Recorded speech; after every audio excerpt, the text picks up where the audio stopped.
ଦାଦା କଣ କହୁଛ? ଏ ମେଘ ପବନ ଘଡରେ କୁଆଡେ ହେଇଗଲ? ମେଘ ଘଡଘଡିରେ କଣ କରିବା? ଆମର ତ ଚାଷୀ ଜୀବନ। ଆଉ ବର୍ଷା ତ କୁଟଣ ହେଲା, ଆଉ କୁଟଣ ହେଲା ଯେମିତି ଆମେ ଆଉ ଚାଷୀ ଲୋକ ଥୟ ହେଇକି ରହିବ କହିଲ? କଣ କୁଆଡେ କଥା କଣ ପୋଟଳ ପାଣି କଟା ହଉଥିଲା, ପୋଟଳ ପାଣି କଟା ହଉଥିଲା। କମ ଘଡଘଡି କଣ ଏ ଛତା?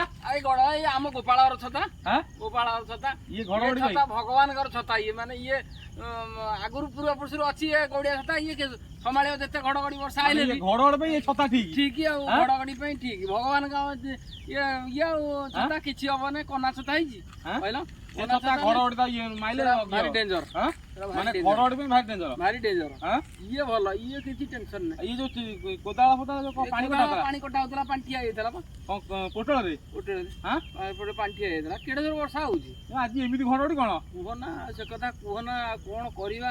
ଏ ଯୋଉ ସମସ୍ୟା ପହଞ୍ଚିଲାଣି ଆଉ ଲୋକ ରହିପାରିବେନି ଯାହା ଜଣା ପଇଲାଣି। ଦାଦା ଆଉ କାମ ନୁହଁ, ଇଏ ଆଉ କାମ ନୁହଁ ଜଣା ପଇଲାଣି। କାମ କରେ ଚାଲ, ଇଏ ତାହେଲେ ଆମେ ପଳେଇବା ଏଠିକି। କୋଉଠିକି? ଏ ଟାଉନ କୁ ପଳେଇବା। ଟାଉନ ଯିବା? ଆଉ ଏଠି ଆଉ ଦେଖୁଛ ଯୋଉ ପରିସ୍ଥିତି, 2-3 ଦିନ ମେଘ। ସେ ଯାହା ହବ ଭଗବାନଙ୍କର ସୂଚନା। ଆଉ କଣ କରିବା? ସେଇ ରକ୍ଷା ହରି ମାରେ କିଏ ସେଇ ଯଦି ଚାହିଁବ ଯୋଉ ପଟେ ଦବ ନଉଛି ଦଉଛି, ଏମିତି ହଉଛି। ଆଉ କଣ କରିବା? ଆଉ ତ ସମସ୍ୟା ଏଇଭଳିଆ ପଡୁଛି, ଆଉ କଣ କରାଯିବ?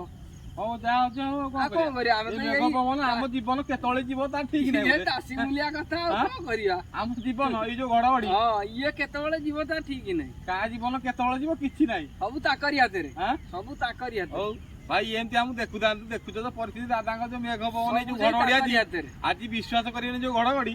ଏ ଦାଦା ଏଇ ଛତା ନେଇକି ଆଇଥିଲେ। ହଉ ଆଜ୍ଞା, ରହୁଛୁ।